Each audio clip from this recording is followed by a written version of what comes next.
We are coming up on our 100th year in 2028.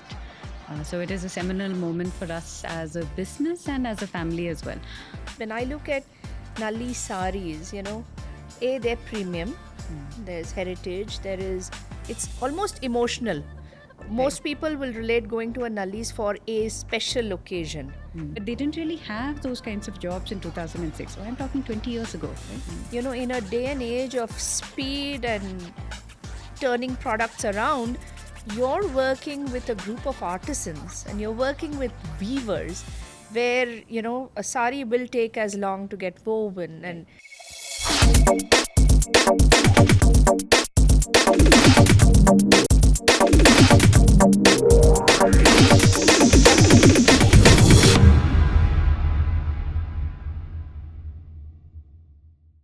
hello, everyone.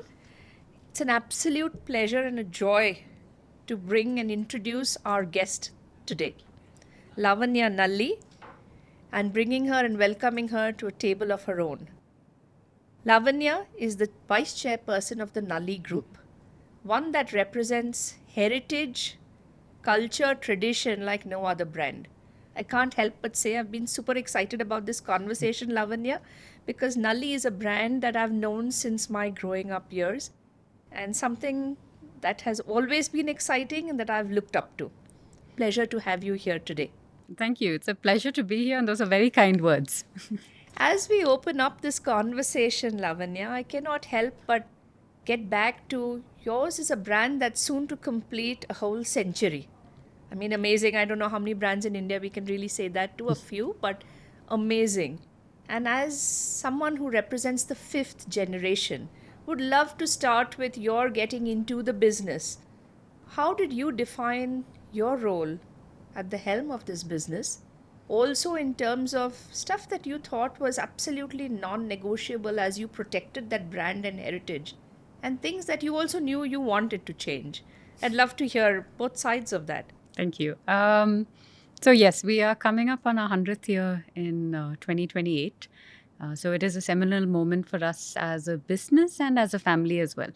Nalli, as you know, is 100% privately held, privately controlled. So we've been able to sustain a business that's been run by the founding family, and succession planning till such time has always been generationally. Now we do have a lot of external professionals who are in the business, especially as we started growing and expanding. And the last 20 years, when we now we have a network of 45 stores across India and abroad. All of them are company owned, company operated. We don't have franchisees. We've had to supplement with non-family members, and so you do see that blended sort of a professional environment at Nalli. But your point about I'll start with how did I get into the business? I would say it was actually accident. The reality is I graduated in 2005 as a computer engineer. Like most South Indian girls who are good at math, I got conned into, I think, the science stream. And so I was a computer engineer. And in my final year, I had done a project with the some of the back-end processes of Nalli. RFID was a technology that was really getting more integrated back then. And so I took that up, like the whole RFID process, to see how that's going to work, what the pros and cons were. Back then, I think it wasn't, the cost of an RFID tag was still a little bit more than what it is today. Today, it's negligible. And I think it had issues with penetrating the zari and silk and so on. But that project gave me a glimpse into the broader business. And I found it fascinating because the business was extremely well run operationally. So we do just-in-time inventory systems. We have no SKU data, right? It's handlooms, especially the handloom portion of our product line, which is the predominant portion of our product line. Very rarely you get the exact same SKU. So how do you determine what your assortment ratios should be? Given that even sari preferences across different parts of India vary, how do you replenish given that you don't have exact same SKUs? How do you deal with a cottage industry of 9,000 plus fragmented suppliers, many of whom you buy up their entire production capacity? And the answers to all of this, I was seeing it play out, right? In a very in a very well-oiled machine in front of my eyes. So I was hooked, right? And the first 4 years, I didn't know what I didn't know. I came in with that attitude, and I think I benefited from. I would say I was indulged and tolerated by my father, and this was in 2005. So the notion at the time, I was the only woman in the family to start working. So his mindset and the mindset of the larger organization, including the VPs, many of whom were external professionals, were okay. Let her join.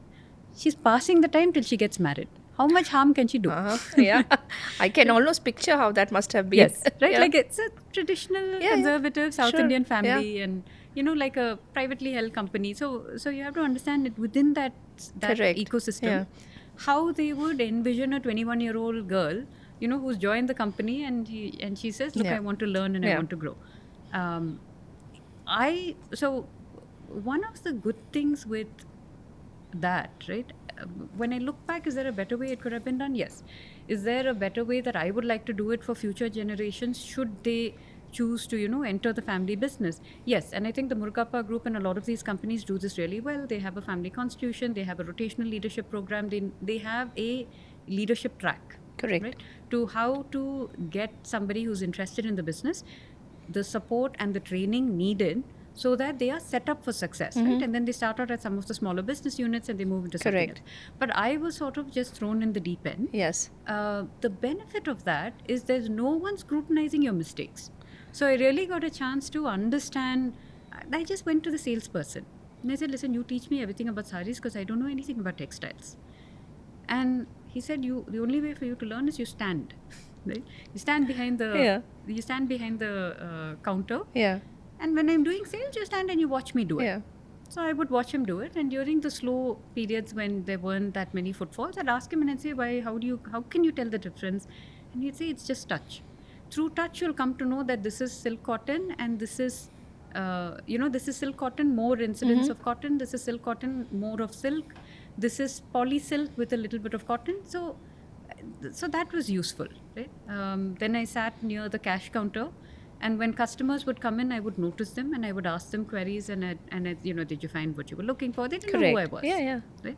So did you find what you're looking for? Everything is, everything is comfortable.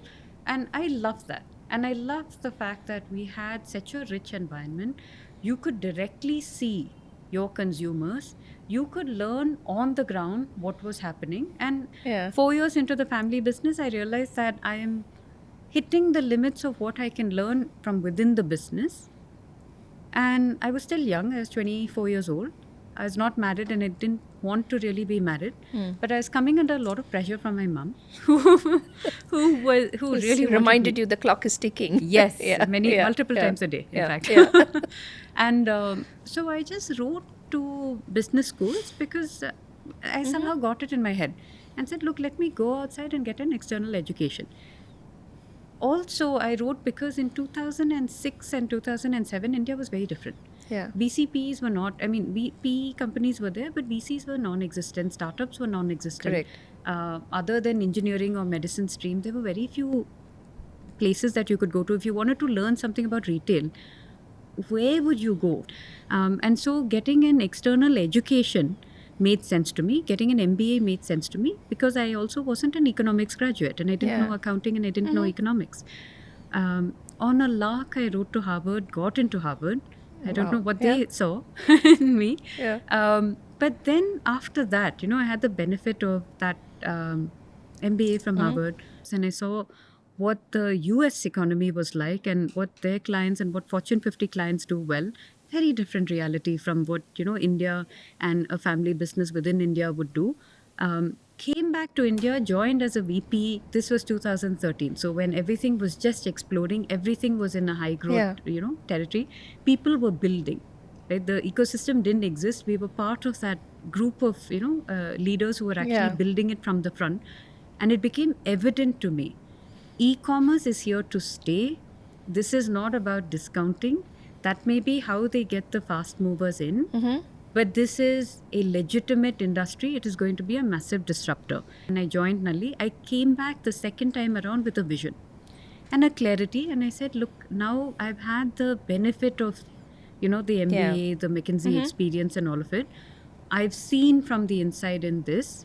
And I went to my father and I said, if you are either you're doing e-commerce or you're going to allow me to do it.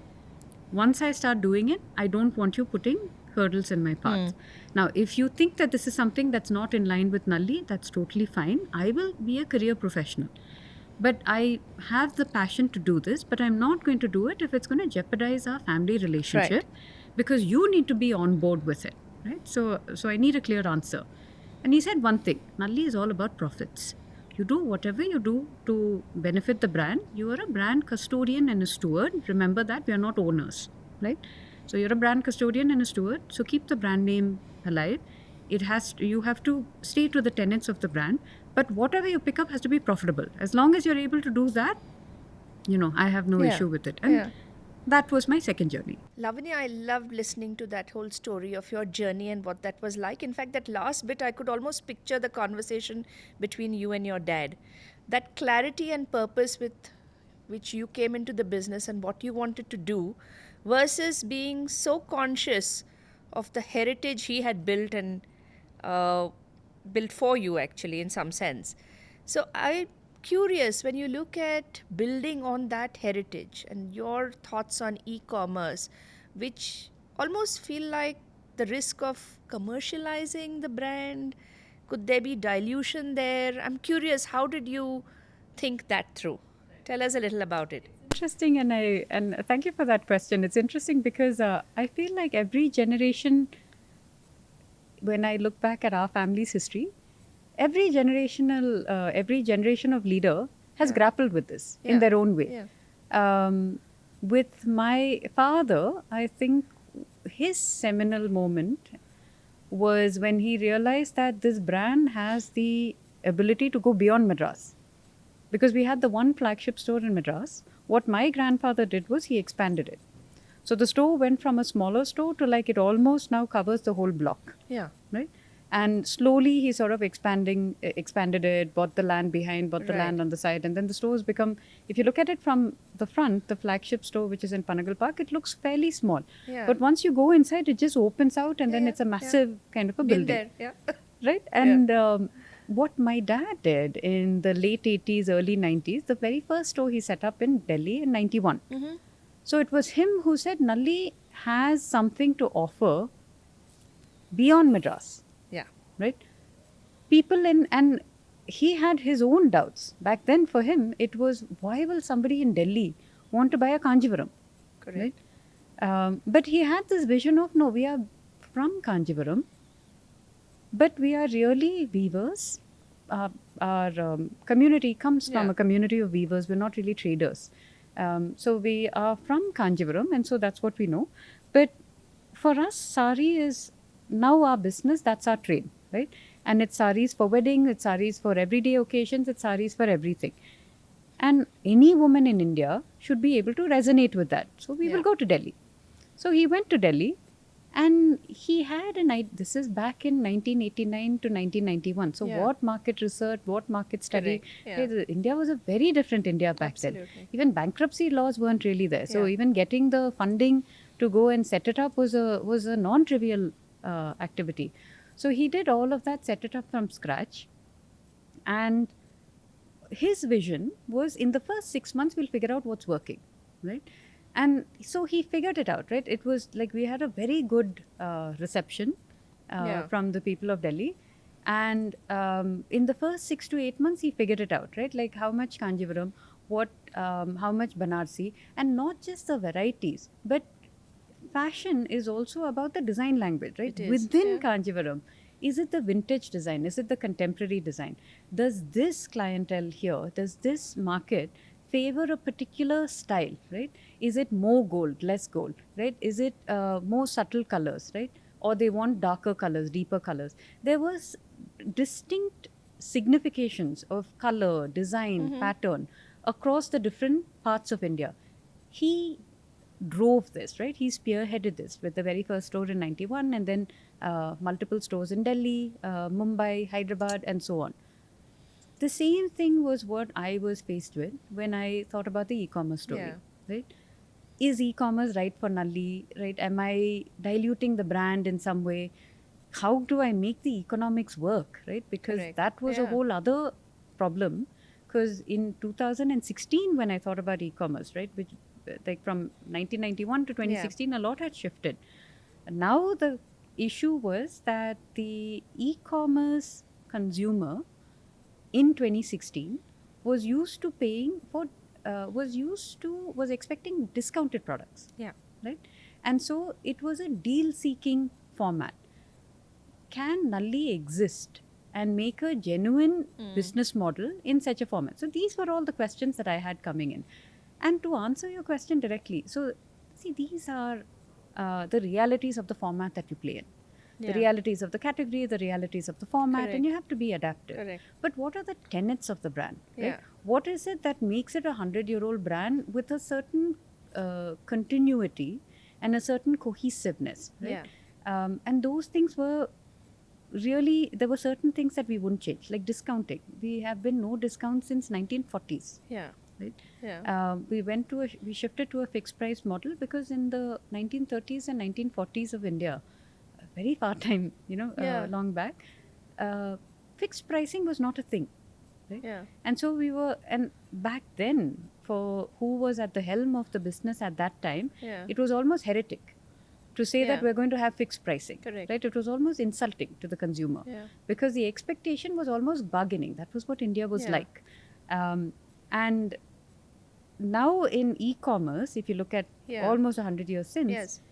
it is a discount-driven model, right? Yeah. You have a margin, and then you have an effective margin, and the difference between the two is where you flex, right? Correct. Like if you want to liquidate a little bit of your inventory, you put a 5% discount, you have some other kind of a promotional feature. So can this still work in that ecosystem? But this is where the brand values held us, held us steady. Where I thought, no, whatever happens, Nalli's promise is no consumer of Nalli should ever have buyer's remorse. Yeah. Oh, if I waited a little bit more, I'd have bought it on discount. And we're like, And that no, is so real. I mean, it Yes. happens all the time, right? right? If I'd Yeah. waited a little bit, and we're like, Correct. no, see, we are Yeah. going to give you honest pricing. Yeah. We're going to really work with our Yeah. suppliers, negotiate the best pricing that we can get, be extremely operationally efficient, because the more bloat we have in the system, Yeah. the more we have to load that into the margin. Then Correct. you load it into the margin, then you do like a high-low kind of a discounting thing. Yeah. We said that's not our game. We do Yeah. everyday honest pricing. Yeah. So we negotiate right from the get-go, really work with our weavers, and we say, how do we make it in such a manner that, look, you want X amount of business from us every month. Yeah. For that to happen, I want your products to be the best quality products at this price, right? Yeah. For this price, they should not be able to find anything from any of the other store. From my end, I'm being operationally efficient and keeping the margin low. But from your end, let's see along the value chain, what are the things that we can do to ensure that we have this happening, Got right? it. And so so there is no shortcut, is the Yeah. way that I can Yeah. say. These were the tenets where I said, even when we move to e-commerce, operational efficiency, keeping a low margin, right? Focusing on the product, keeping the product central, really understanding the consumer. These are the tenets that need to Got it. that you need to take into the future. Got it. And one very fundamental piece, Lavanya, that I'm still grappling with. When I look at Nalli saris, they're premium. There's heritage. It's almost emotional. Most people will relate going to a Nalli's for a special occasion, right? And it's a very tactile purchase. You want to feel it, you want to see it. The first time I saw you in this gorgeous one, I wanted to actually feel the silk. So it's a lot about the sari, right? And that feeling the fabric, and yet you're trying to translate this into an online format. What are the hardest parts of translating some of these tenets that go with the emotions behind buying a sari from Nalli's? There's a beautiful way of answering that question, Yeah. and which is actually, you have to understand your consumer. Yeah. See, the woman who buys, let me ask it a slightly different way. Are you an online customer or an offline customer? You won't be able to answer that. I'll tell you why. Have you shopped anywhere offline in the last 1 year? Or anything, groceries or... Yeah. Yes. Yeah. Have you shopped online anywhere in the last 1 year? Yeah. Yes. So this is what I think, right? Yeah. Sometimes when we talk about the online customer, there is no online customer. right? There is only the customer.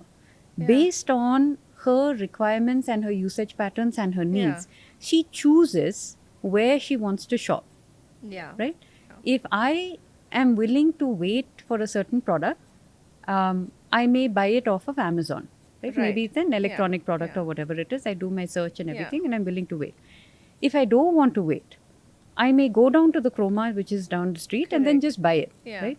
If there is a price differential, then I may do a little bit of researching online and see where I can get the good price. And then I'm going to do the mental math of, do I want it fast? Or am I willing to wait for it? Do I want it cheaper or do I want it faster? The woman who wears saris and buys her saris, how does she shop? Where does she go?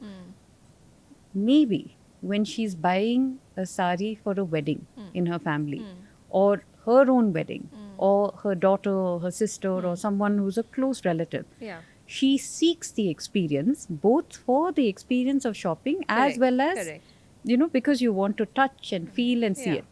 But if look, I just want a sari for Onam is around the corner and I want to buy a sari. Or I want a work sari. Right? Then does she want to go through traffic, go to the store and then buy it? And secondly, let's say she lives in Ahmedabad and she wants to buy a Kanjivaram. She may not find a very widespread of, a wide assortment of Kanjivaram saris there, right? Or maybe she's based in Chennai, but she wants to buy a bandhani. Now she may find that in the Mumbai store, but not really here. Or she wants to buy a petni, but she's not going to find, because it's acclimatized to the local taste. Right? But if she goes online, see, online, you can ship to anybody. That is so true. So this is one, right? So the consumer, and then she has different need states. Certain tenets, even with the consumer, are true. She wants to know that the product she's buying is a good product. And with this consumer, what we've seen is, unlike you buying an electronics, it's not about the features. It's about the look and feel of the sari. They almost want high resolution pictures so that they can zoom, see it, get an idea of it, right? Sometimes we get queries from consumers. Like, we have sold, there are people who bought a 3 lakh sari online, prepaid. And nothing. They just buy it and they know that Nalli is good for it, right? We'll ship it out to them. Invariably, what ends up happening is, you would have seen a pattern of behavior. They've purchased something which is 20,000, 30,000 or whatever before. Then they've made that 3 lakh purchase. But we've seen people who just buy, I want a pure tissue sari, tissue by tissue. I've looked in all my local stores. I don't find anything. It's for my 50th birthday. I'm uncompromising on what I want. This is a pure zari. It's a pure tissue. It's worth 3 lakhs. I want it. She sees it. We have enough images. She's able to zoom in. She has that, clarity. Sometimes they write to us with further questions to say, hey, can you show me the back of it? Right? Can I see this a little bit? Can you show me this in sunlight? And you can do all of that for them. Yes. I mean, we discourage it for smaller purchases. But if it's something like this, right? Like, she wants to buy a 3 lakh sari and she comes across as a serious shopper. Then we do that. So e-commerce can work. It comes down to the consumer. Well, you certainly got me partially converted, at least, I think. In fact, I was going to talk about, you touched upon aspects of the complexity of supply chain as you look at efficiency of running the business, so you can be truly honest in pricing. But there is a whole other side of it, which is a very complex ecosystem you work with.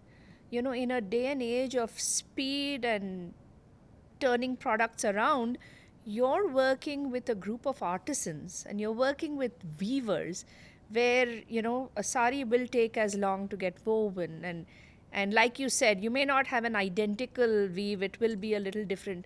How do you work with that aspect of complexity?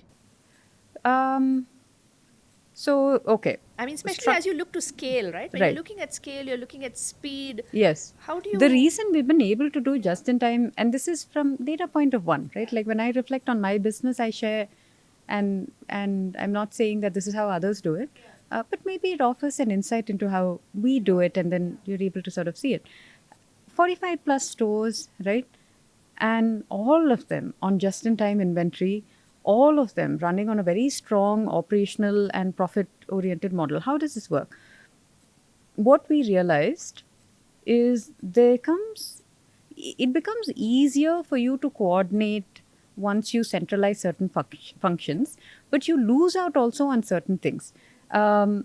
Today, the store head, he runs the store, he's in charge of the targets, he's in charge of the merchandise, right? He's in charge of the assortment mix. He handles everything. Now, what we've done is we've told each store head, and by default, it all rolls up into the VP. This is what we want to achieve. This is where the market is going. This is where the brand has appetite to grow, right? Which is what we do as the directors and sort of the, like more from a, that's our role. That we're sort of market sensing and we're seeing where the growth is coming from. And we say, look, we feel that you have the capability to grow this much. Make that happen. You don't have discounting as a lever, which means that like you can't, if you make a wrong choice, you can't liquidate your inventory, right? So how do you then allow them to work? What we do is we do not have a central merchandising function. You give them total autonomy, right? If you have the responsibility, you need the autonomy and the empowerment to also take decisions, right? Because if you take a risk and you fail, you fix it. Correct. Right? So you fix it. So if you look at, so I can tell you the way that it works, right? But you have to understand the thought process behind it and the principles behind it and how it got oriented this way. So the tactical and practical way that it works is like every other retail, every other retailer. You have different categories, you have different subcategories. Now, because it's saris, it's Kanjivaram, Banarasi, so on. And then a Kanjivaram, which is a 10 to 15K, may behave differently from a Kanjivaram, which is 25K to 35K, right? And so you have these basket of goods and these subcategories, which are cohesive, internally substitutable. And between those groups, there is enough of a distinction, right? Usage patterns sort of vary a little bit, right? Like what drives the sale of a cotton sari, which is 300, which is 700 rupees or 1000 rupees, is very different from what drives the sale of a pure tissue gold sari, which is 80,000 rupees, right? So you have to understand who's the consumer, how this product moves, what the inventory turns are and everything. Then you keep track of what is selling each day, right? And then on the basis of that, you're going to replenish. At the same time, see, if all you're going to do is replenish, you're driving a car by looking in the rear view mirror. Right? You also need to know what the market is innovating, right? Where the growth is coming from. And it comes from two dimensions. Your consumers tell you, right? And they tell you, listen, this is nice, but I wish that the butta was a little bit bigger, right? I saw something there in that, in Tulsi's or in Sundari. So the salespeople are in touch with the consumers and they know. And they're feeding that back to your weavers. Yes. They feed that directly back to the VP. Wow. Why? Because the VP has sales targets. So it's going to say, sir, these big buttas used to sell very well, but now they are not looking for that. They want tone on tone. They want, this is what they're looking for. So you get information in terms of what is not in your store, but what you need to stock. And the second place is your weavers. Because they tell you and they say, the other person came and asked for this. Why don't you take a look at what I have in the loom? There is no shortcut. You have to be really plugged into what the industry wants. I can see that. In fact, as you were speaking and describing, watching and looking out for trends, I recently saw this beautiful Kanjivaram sari which had a Marilyn Monroe on the pallu. And I was like, oh my God. I mean, look at where the trends are heading, right? I mean, who would have thought of putting those together? But weavers but that is their experimentation. Ravi Varma, there was a time when there was these Ravi Varma pallus. Correct. I remember that. Of course. It's fascinating. I'm going to shift gears a bit, and not because sustainability is topical, but I'm curious, especially when, you're talking about a legacy textile brand and the heritage you all carry. What does sustainability really mean from a Nalli perspective, as a business discipline, as what you're building and what you're going to carry forward? Right. I don't know if there's... Okay. I don't like the buzzword of sustainability, the way that it has become, the way that it has been adopted today. Yeah, because I feel like a lot of what happens under the guise of sustainability is really greenwashing. Right? There's a lot of people who will do these popular programs about, give us your old products, we'll take it back. Sometimes ultimately it just goes into a landfill because those, especially with fast fashion, it's economically more feasible for you to just dump it into a landfill than for you to do anything with it, right? And so these greenwashing initiatives are really they really are just greenwashing. It's not a true sustainability thing. For us, it's actually it's almost like a philosophy, that's a family philosophy that goes back, right? Be frugal. We have a tenet and a business value of be frugal, right? Spend what you need to spend. Think of things as investment, but be frugal, right? Don't waste, right? And do things that are gentle on the planet and gentle on the ecosystem, because this is the ecosystem that feeds you. And when you've been a business for 100 years, you see how interdependent you all are. So this is the thing that really hit me, because I was indoctrinated into it. I saw it, and it hit me in a different way because I went to the US and then I worked in these other companies, and I saw that, people speak in very stark terms. Supplier, vendor, almost like there is no uh, overlap. And I had grown up within the family where I had seen that roles are very interrelated. Your success depends on their success. Yes, you must be a shrewd and astute business person, but at the same time, you also have to understand this is a symbiotic relationship. The moment you sort of have that coming in, right, then I think sustainability just falls away, right? Like it's not a additional thing you're doing. It is It's part woven of into your business. fabric, quite Yes. literally, right? Well said. If I may use that. Well said. Yeah. Yeah. No, actually, very true. In Yeah. fact, as I sit, I'm listening to Yeah. someone from the fifth generation Yeah. taking forward a brand, and I can't help but ask you, Yeah. when you look at Succession, representing a brand that's soon to be 100 years old and hence older than most of modern India, what does Succession mean for you, and how do you Right. see that? See, this is a place where I'll get a little introspective and I'll confess to things which I think that we could be doing a lot better. I think that Nalli has so much, not just in terms of heritage, as a company, right? Like it's a beautiful culture, right? And it goes back, and I think it's because we've had that longevity and that continuity, and whoever has been the leader at the helm has been from the founding family. And so a lot of these stories are not just stories that you have learned and been trained in and understood from like your predecessor or your leaders.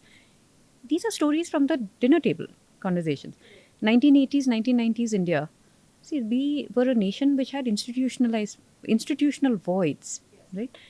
Dowry was still in existence then. So if you have these salespeople who are really like getting a salesman salary, they save and they save and they save and they save, right? And then it is time for their daughter's marriage, and the marriage itself is going to cost them a fair amount of money, right? Plus, if there is that tradition of dowry which they had back, like 40 years ago, that's not an insignificant amount. They can't go to a bank. There's no, even if they had to purchase, say, a sari for her, there's no EMI. None of these systems existed. It was not a sophisticated system. Where would they go? To their employer, right? So the employer was a bank. If they had a medical emergency, where would they go? To their employer. Because the adoption of insurance is a more recent phenomena, right? Even in early 2000s, it wasn't that saturated. And 1980s, barely anybody was covered by medical insurance, right? It wasn't a concept, really. So what happens if your family goes through a medical emergency, right? Like, so they were your bank, they were your, hospital, they were your guide, they were sort of everybody that you went to. So we were more than just a business, right? This concept of like the role of business is to maximize shareholder value is a very westernized concept because you have the infrastructural support, right? And so you can very cleanly hive off and say government will take care of this, social sort of communal ties will take care of this, and we stick to this, right? But for business houses that grew up through this, right, like the Tatas, the TVS, the Nallis, right, the TTKs, these houses didn't have that, right? Like you kind of took them on, they became part of your family. Yeah, right? that is so true and so beautifully said, actually. Yeah. So it'll almost be like carrying forward that legacy as you continue to build Yes. the business. Yes. Yeah. And now we see, interestingly, Yeah. we see a lot of leadership and literature coming Yeah. out saying servant leadership, and like people look for a sense of purpose, they look for things which Yeah. is bigger than the job, and it's like, Yeah. yes, they always wanted it. Correct. They always Yeah. wanted it, but I think Some of us are unlearning to relearn actually Yes. basics, right? Yeah. In fact, I'm going to, as I bring this to a wrap, and I Can't help but think of when you look at Nalli's 10, 15 years from now, Right. what do you see? Do you see Nalli, of course, the Indian heritage that you Yeah. represent and stand for, but there's also a global dimension to it. Yes. So, Indian, global, both. What do you see 10, I think 15 years we've from really now? only scratched the surface. And Yeah. I think that we can go a lot. See, honestly, and this is a conversation that I keep having with my dad, and it's a bit controversial, so I hope that he'll forgive me if he ever sees this. But so he is quite against PE and external investment, but I feel that, it's a different country now, right? And the demand is there. I get a lot of questions from genuine and curious sort of women in India, and they ask me and they say, "Don't you think that like I don't wear saris anymore?" It's true, right? We don't wear saris the way that our mums used to wear, right? And they didn't wear it the way that their mums used to wear. But I'm saying, look, there are tailwinds and headwinds. If you look at but India was a very, if you look at the proportion of people who were below poverty line, if you look at what the middle class could actually afford, if you look at how we went from a savings mindset to a consumerist mindset, the tailwinds far outstrip the headwinds, right? Yes, women are wearing saris lesser and lesser on a regular basis, and it is becoming more occasion driven. However, the number of women itself on an absolute level has exploded, right? Secondly, while saris as a percentage or a share of wardrobe has come down, on an absolute level, their entire wardrobe itself has exploded. Correct. Right? So Like true. women Yeah. used to wear like the same sari Yeah. every day Yeah. because like that's how we were. We were a savings mindset. Yes. Like, we Yes. were not a consumerist mindset. Now people want to change. They don't want to be seen in the same sari in every wedding. Right? And so the you don't have to look at the share of wardrobe. You don't even have to look at how frequently are they wearing saris, right? You just have to look at how many saris are getting sold. Where is the demand for saris going? And it is going up, right? It is going up. I think the saris that people will no longer have an interest in is the very synthetic ones. That's my prediction, that 10 years down the line, why would you wear a synthetic sari, right? Either it has to be, there has to be some story. If it is a ikat, or if it is a patni, or if it is a patola, there has to be a storytelling around it. And you wear a sari because for you it becomes a signal and a marker of sophistication, right? That look, the way that a really, really well, like a well crafted leather bag Yeah. signals something, right? Correct. So it Yeah. becomes a signal and a marker of sophistication. Or you wear it because of tradition and because like you want to wear something like this and you want to bring that out during weddings and your 50th birthday and some of these seminal events. Or you wear something because it's fun, because you get to wear a sari, Correct. not because you have to wear a sari, which was what our country used to Yes. be for the Yes. longest time. So I look at it and I think 10, 15 years down the line, there will be this demand. In fact, the sari industry today is 80,000 crores. Nalli is an 850 crore company.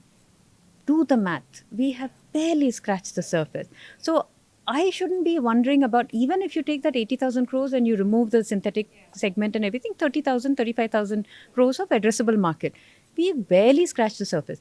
If you have 90% market penetration, 80% market penetration, then it's a market share game in a highly consolidated industry. In a fragmented industry where the number one player itself hasn't achieved, like 1%, 2%, 5% of the market, this is a growth game, right? And I think the story is growth. And I think our country and I think our business is ready now for external capital. But like I said, it's easier to ask for permission than to ask for forgiveness. Correct. So I'm going to say it and I'm going to let that land. And then, I'm I will sure have the he's going to listen conversation to with him this. later. No, I'm sure he's listening to this. But I've so thoroughly enjoyed this conversation, Lavanya. I can see you have a mind for math. So when I see that coming in with taking this heritage brand to another level, and something that I think India as a nation is proud of. I mean, what Nalli represents and brings to us is beautiful. So may you really grow to be a much larger share of that pie that you're talking about. Continuing strong on, like we've spoken about, honest pricing, quality that is just a given, and you're helping our artisan community grow on the back of this, which is so beautiful and so needed. And for those listening in who are typically, we do a lot of these around the IT tech tech services. You're leveraging all of that technology to power and fuel your business in a different way. But it's beautiful, and would love to come back and chat as you celebrate your century. But thank you so much for joining us today, Lavanya. It was an absolute pleasure. Thank you. The pleasure was all mine. I greatly enjoyed it. Thank you.